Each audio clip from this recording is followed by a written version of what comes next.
Bonjour à toutes et à tous, je suis heureux de vous retrouver dans une nouvelle vidéo d'Anecdotes Royales.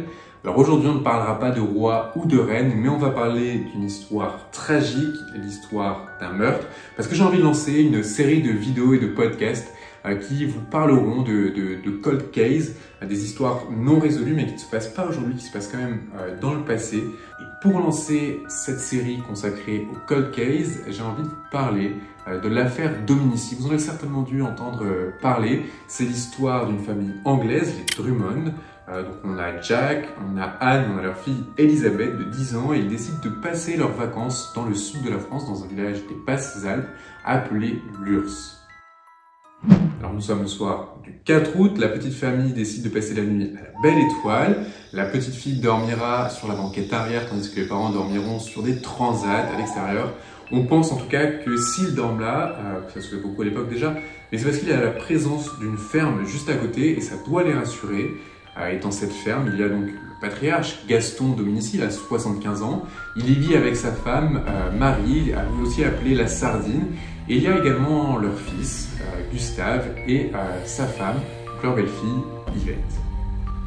Et ce soir-là, le soir du 4 août, eh bien, la famille Dominici fête la fin des moissons. Donc ils font régulièrement la navette entre leur maison, la ferme des voisins et les champs. Voilà, mais il y a un truc qui vient pimenter un peu cette histoire, c'est que Marie, donc la femme de Gaston Dominici, a oublié de fermer une vanne d'irrigation et ça a provoqué un éboulis en fait sur la voie de chemin de fer en contrebas. Et donc il faut absolument déblayer tout ça parce que la SNCF en fait peut demander des dédommagements si ça a abîmé la voie. Donc si on enlève ça avant, ni vu ni connu, c'est pas nous, c'est pas notre faute. Et donc pour nous raconter cet épisode où ils vont déblayer l'éboulis qui a été provoqué sur la voie de chemin de fer, et bien on a le récit de Gustave qui nous dit qu'il s'est levé vers 5 h du matin, que vers 5 h 30 il a pris la direction de la voie de chemin de fer et que sur la route, il a découvert le corps de la petite Elisabeth. Elle a le crâne fracassé, c'est horrible à voir. Donc voilà, donc il est là, il ne sait pas trop quoi faire, mais il entend une moto qui arrive, et cette moto, c'est Jean-Marie qui la conduit, et il va l'arrêter en lui disant « Il faut absolument que tu ailles prévenir la gendarmerie, je viens de découvrir le cadavre d'une fillette, il faut absolument que les gendarmes viennent sur les lieux. » Les gendarmes vont arriver vers 7 h, mais là, ils ne découvrent pas un cadavre, pas 2 cadavres, mais bien 3 cadavres. C'est la famille Drummond au complet. Je vous l'ai dit, la petite fille a le crâne fracassé, mais les parents, eux, ne sont pas dans de meilleurs draps non plus, puisque la mère a pris 4 balles, elle est derrière la voiture allongée, elle est recouverte d'une couverture. Et de l'autre côté de la route, eh bien, on a le père, Jack Drummond, qui lui a pris 2 balles et est recouvert d'un transat. Bon, on a beau être dans les années 50, il n'y a pas Twitter, mais l'histoire fait vite le tour du pâté de maison. Et là, on a beaucoup de badauds qui viennent. On a même un car qui s'arrête, des touristes descendent. Et vous vous en doutez bien, on saccage la scène de crime. Vraiment, on déplace les corps, on essaye de regarder un petit peu qu'est-ce qui a pu provoquer la mort de ces personnes-là. On s'installe aussi au volant de la Hilman. Donc, si vous pensez découvrir des empreintes à ce niveau-là, eh bien, vous vous fourvoyez. Bon, on appelle quand même la police judiciaire de Nice, mais plein mois d'août, elle est en sous-effectif, elle est complètement débordée, donc on va demander à la police de Marseille de venir. Sauf que le problème, regardez sur cette carte, la police de Nice est plus près et la police de Marseille est très loin. Donc ça veut dire que ils vont mettre plus de temps à arriver. Et entre-temps, on en apprend plus sur Jack Drummond. Alors Jack Drummond, en fait, c'est un lord, voilà, il a été anobli par le roi George VI, pour avoir inventé des compléments alimentaires pendant la Seconde Guerre mondiale. Voilà, donc on a affaire là à un lord, donc Lord Jack Drummond, Lady Anne Drummond et leur fille. Donc c'est pas n'importe quelle famille non plus. Bon, et on finit par s'impatienter dans le village parce que la police de Marseille n'est toujours pas arrivée. Donc on demande au médecin du village, le docteur Dragon, de venir faire les premières constatations. Et détail troublant, quand il s'approche de la fillette, il remarque qu'elle a les pieds propres. Ce qui veut dire une chose, c'est qu'elle n'a pas couru. Elle a donc été déplacée. Bon, maintenant il est 16 h 30 et la police judiciaire de Marseille vient tout juste d'arriver. Et c'est le commissaire Sebeil qui est chargé de l'enquête. Et quand il arrive, eh bien, il y a une dispute qui éclate entre le juge Pérez et le capitaine Albert, puisqu'il l'accuse en fait, Sebeil accuse ces deux hommes de ne pas avoir su protéger la scène de crime, parce que là en fait, il n'y a plus rien, il n'y a plus rien à prendre, les corps sont déplacés, on ne sait même pas trop comment ça a été découvert, on n'a rien, on n'a pas d'arme de crime, on ne sait même pas si ça a été volé, on n'a rien, voilà, ça a été saccagé au grand complet. On retrouve une chose, c'est une carabine, elle est fracturée, et on la retrouve dans une retenue d'eau. Donc ça, c'est le seul élément qu'on a à se mettre sous la dent pour le moment. Bon, Sebeil va quand même chercher quelques indices, et en se retournant, il va voir la ferme des Dominici, elle est à 150 mètres à peine, donc ils ont forcément entendu les coups de feu. Je vous rappelle, le père a pris 2 balles et la mère a pris 4 balles. Ça fait 6 coups de feu. Ils ont forcément entendu ça, ils sont vraiment tout proches. Donc, Sebeil va aller voir les Dominici et leur demander s'ils ont entendu quelque chose. Bon, sans surprise, Gaston déclare avoir, oui, en effet, entendu 6 ou 7 coups de feu dans la nuit, mais il n'est pas allé voir. Et quand il s'est réveillé à 5 h du matin, eh bien, il avoue qu'il n'a pas été voir non plus. C'est un peu étrange quand même, parce que quand tu entends des coups de feu, tu te réveilles, tu te dis « Oula, qu'est-ce qui se passe à côté ?» Je vais quand même regarder, voir si tout va bien. Enfin, c'est le réflexe, je pense, de toute personne. C'est notre instinct qui veut qu'on regarde au moins. Mais non, lui, pas du tout. Il n'est pas du tout allé voir. Et autre détail, il savait pourtant que les Anglais dormaient juste à côté. Donc, ça rajoute un peu de... c'est quand même étrange comme situation. Gaston, on sent que tu nous dis pas tout. Bon, on demande évidemment à son fils, Gustave, qui, lui, va dire la même chose, que oui, il a entendu des coups de feu, mais non, il n'est pas allé voir non plus. Donc là, le commissaire Sebeil, s'énerve un petit peu, parce que là, pour le coup, j'ai vraiment rien à mettre sous la dent. Enfin, qu'est-ce que je vais faire avec ça? J'ai une carabine, donc on la présente. Donc il décide d'aller lui-même présenter la carabine à toutes les fermes voisines, et il la montre, et les gens disent, bah non, je vois pas, je connais pas cette carabine, je sais pas à qui elle appartient. Et il va aller dans une ferme, il va la montrer à Clovis, qui là se décompose, tombe à genoux, il se met à pleurer, et il dit, mais non, je ne connais pas cette carabine. Et là, c'est plus qu'étrange. Enfin, il pleure en voyant la carabine, il s'effondre à genoux. C'est un peu suspect. Donc on va évidemment, les soupçons se portent sur Clovis. Mais qui est Clovis? C'est ça la question. Eh bien, Clovis, en fait, ça serait le fils de Gaston et de sa femme Marie. Alors je dis ça serait parce qu'en fait, eh bien, on n'en sait rien. On ne sait pas si c'est son fils ou pas parce que Gaston apprend que sa femme est enceinte le jour de son mariage. On sent que c'est le fils du voisin, quoi. Mais ça, on ne le sait pas trop. Il n'y a pas de tests, en fait, qui sont faits à cette époque, donc on ne sait pas. Donc ça serait le fils de Gaston. Donc évidemment, là, les Dominici sont dans le viseur du commissaire Sebeil. Et en plus, on va avoir d'autres témoignages qui vont venir accabler Gustave, le fils de Gaston. Donc là, c'est Jean-Marie, vous savez, c'est le chauffeur, le conducteur de la moto qui a été prévenir les gendarmes. En fait, il ne va pas dire qu'il a vu Gustave près de la voie de chemin de fer. Non, il dit qu'il a vu Gustave sortir de derrière la voiture d'Edelman. Et donc, en disant cela, eh bien, il atteste que, déjà d'un, il n'a pas trouvé la fillette avant, mais c'est qu'il a vu les parents. Parce qu'en étant derrière la Hillman, il voyait forcément la mère, puisque la mère, je me rappelle, elle est allongée avec une couverture dessus, derrière la Hillman. Donc s'il était accroupi derrière la Hillman, il voyait forcément la mère. Et autre fait troublant, ce qu'il va dire qu'il a vu Yvette et Marie devant la maison des Dominici. Donc si elles étaient devant la maison des Dominici, elles voyaient forcément la voiture d'Hillman, le corps des deux personnes, des Drummond, et évidemment Gustave qui était derrière à trifouiller je ne sais quoi. Et ça, évidemment, Gustave n'a pas donné cette version-là, et puis les femmes Dominici n'ont pas dit ça non plus, elles ont dit qu'elles étaient chez elles et qu'elles n'ont pas du tout vu les corps. Donc, bon, face à ces accusations, Gustave dit que oui, en effet, il a découvert d'abord le cadavre des parents et après celui de la fillette, mais que sous le choc, il était un peu confus. Mais il va y avoir un autre témoignage qui va là aussi l'accabler, et ça va être encore plus. Ce témoignage, c'est celui du cheminot que Gustave a rencontré quand il a été enlever l'éboulis qu'il y avait sur la voie de chemin de fer. Et écoutez ce qu'il a dit. Je lui ai demandé comment il avait découvert la fillette parce que, avec le chemin qu'il a pris, il ne pouvait pas la voir. Et il m'a dit avoir entendu des gémissements. Des gémissements. Donc attendez, c'est-à-dire que quand Gustave a découvert le cadavre de la fillette, elle n'était pas morte. C'est ça que ça veut dire, puisqu'il entendait des gémissements. n'était pas morte. Mais Gustave, intelligent qu'il est, il va aller dire 4 jours plus tard: Si tu avais vu et si tu avais entendu ces cris d'horreur, je ne savais pas où me mettre. J'étais devant la maison. Mais attendez, s'il était devant la maison et qu'il entendait les cris au loin, c'est qu'il a assisté au meurtre, puisque la maison est à 150 mètres de la voiture. Il l'a forcément vu. Bah, ça change vraiment la donne là pour le coup. Puisqu'il sait qui a tué les Drummond. Comme il ne fait aucun autre aveu et qu'il dit qu'il n'est pas coupable, eh bien il va quand même écoper de 2 mois de prison pour non-assistance à personne en danger. On arrive maintenant en novembre 1953. Le commissaire Sebeil boucle son dossier et il arrête les Dominici au grand complet. C'est un coup de poker. Et ce coup de poker, eh bien ça va marcher. Gustave passe aux aveux. Il avoue avoir entendu les cris, être allé voir et y être retourné pour déplacer le corps de la mère. Mais alors que l'interrogatoire se poursuit, eh bien il dénonce son père. Bah oui, Gaston Dominici est maintenant accusé par son fils. Là, il va dire que c'est Gaston Dominici qui a tué les Drummond et qu'il a menti. En fait, il a donné plusieurs versions pour couvrir son père.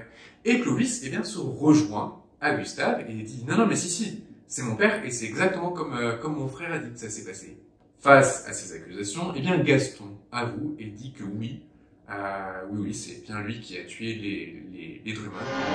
Voici l'assassin. Gaston Dominici, le grand-père, a avoué son crime. La veille encore, malgré les dénégations forcenées des femmes de la famille qui injuriaient les enquêteurs, sa culpabilité ne faisait plus de doute. Ses 2 fils, Gustave d'abord, Clovis ensuite, qui avait fini par parler après 15 mois de silence, avait montré dans une grange de la Grand-Terre la place où le père était allé décrocher l'arme avec laquelle il allait abattre la famille Drummond et qu'il avait ensuite jetée dans un trou de la Durance.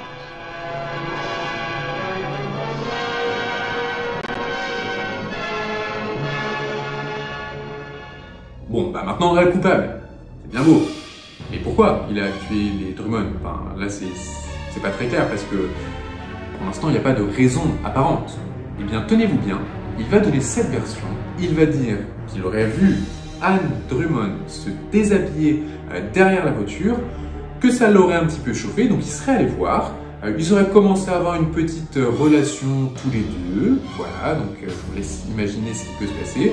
Apparemment, Anne Drummond est d'accord, mais là, le mari arrive, ils se battent un petit peu, Gaston retourne chercher la carabine et 2 coups de feu. Et puis, pour ne pas qu'il y ait de preuves, en fait, pour pas qu'elle parle, en fait, il va tuer Anne Drummond, mais aussi la fille Elisabeth. Voilà. Et il va même aller plus loin, Gaston, c'est que sur le procès, il va écrire « Je les ai tués, tous les 3 », et il va signer. Malgré les routes barrées, c'est devant une foule où l'on reconnaissait Paul Maillet, l'un des premiers témoins, que Gaston Dominici a été ramené à la Grand-Terre pour la reconstitution de l'effroyable drame. Sous la direction du commissaire Sebeil, autour de la voiture des Drummond ramenée pour la circonstance, on revoyait se dérouler les phases du crime.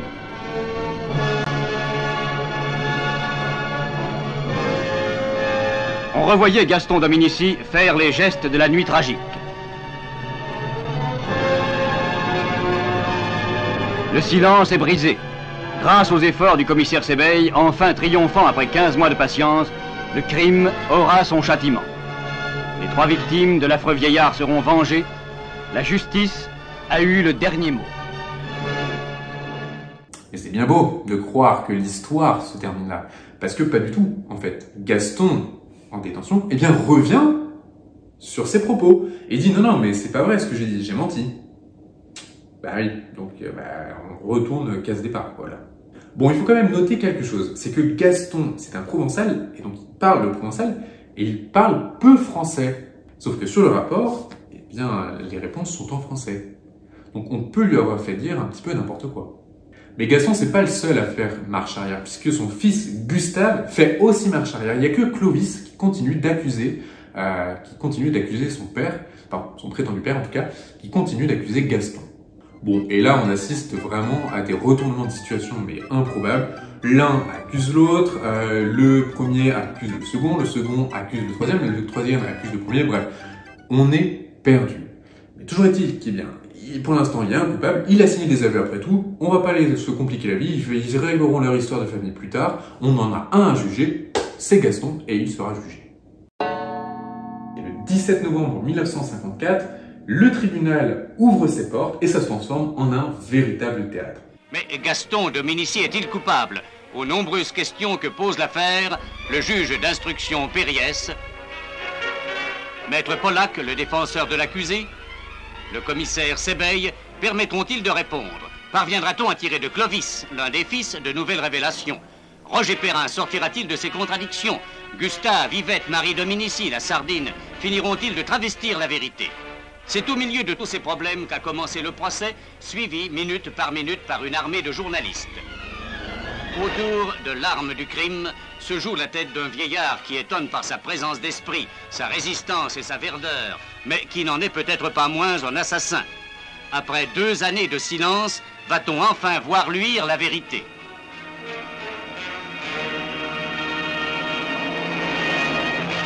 Gaston Dominici est fourbe, manipulateur, provocateur. La foule l'adore à demi-mot. Voilà, c'est un vieux conseil, il est charmant après tout. Et le juge va lui demander cette question. Est-ce que Lady Anne Drummond était assise ou debout au moment des faits? Et Gaston Dominici va regarder le jury et va lui dire « Mais monsieur, c'est moi qui étais allongé et dans mon lit !» Et la foule éclate de rire. Et il va glisser quand même une info, c'est qu'il va dire qu'il était manipulé et qu'il a été drogué par le commissaire Sébeil pendant l'interrogatoire. Bon, alors on va demander à un médecin de venir examiner Gaston. Et à la question « Est-ce qu'il est sain mentalement ?», la réponse est oui. Et on va lui poser une autre question. Est-il un obsédé sexuel? Et oui, parce qu'après tout, c'est ça le motif du meurtre.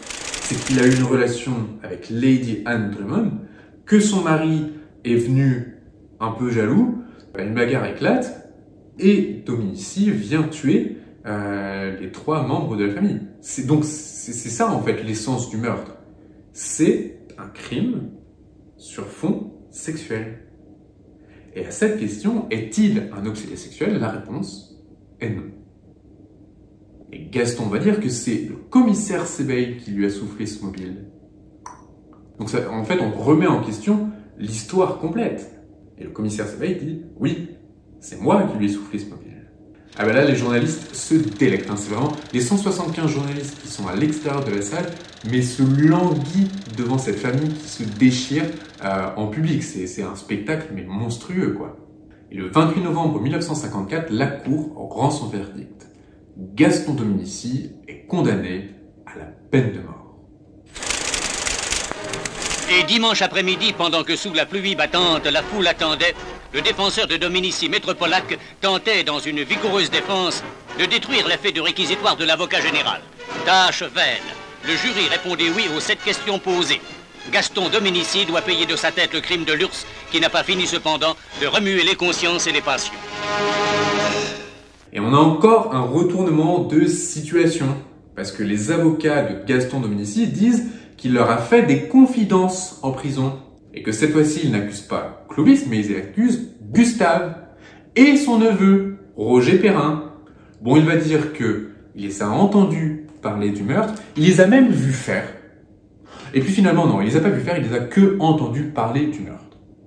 Alors, on va se poser une question dans le tribunal. Est-ce que Gaston Dominici aurait été capable de faire ce meurtre seul?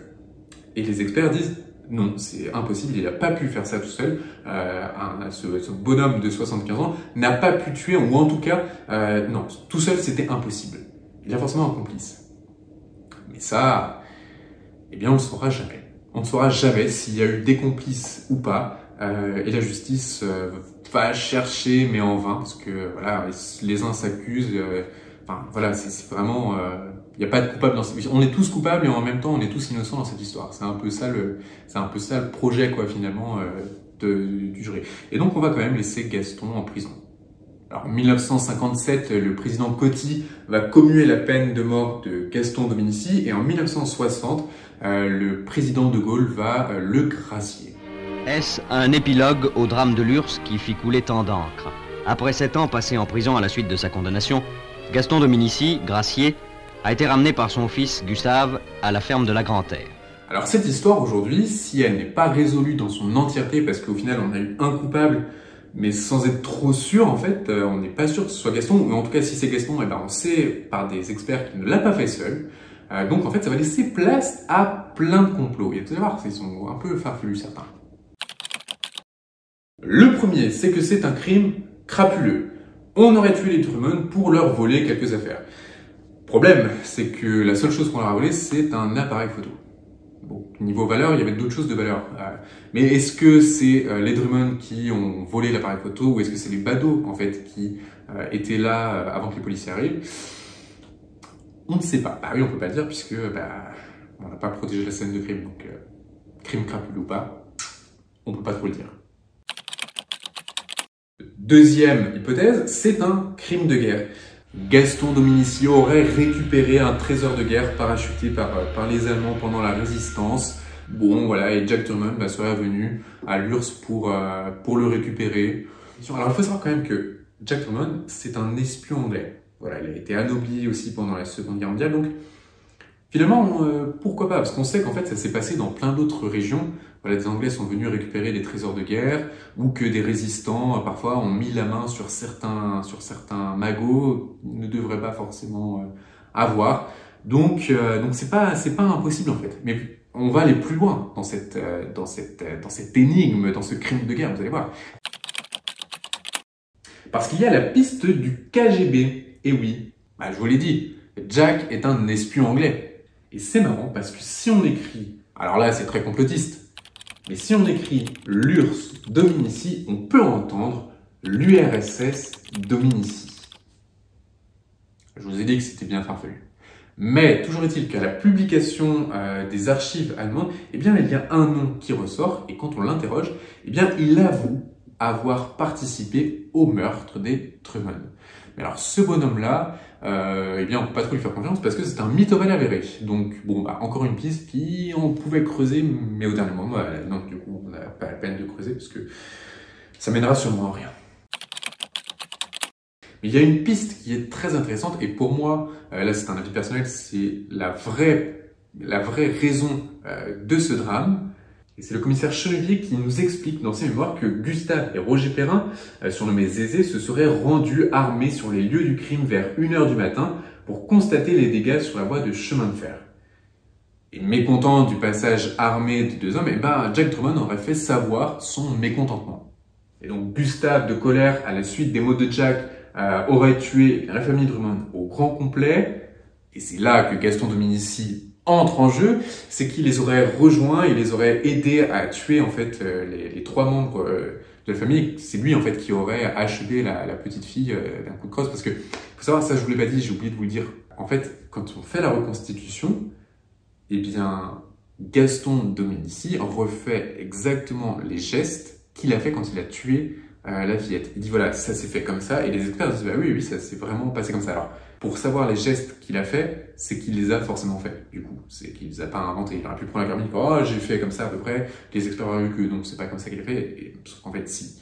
Donc, on sait qu'il a participé au crime, mais comment? On savait pas. Mais juste que jusqu'à ce que le commissaire Chenevier nous le dise, voilà, c'est comme ça que ça se serait passé.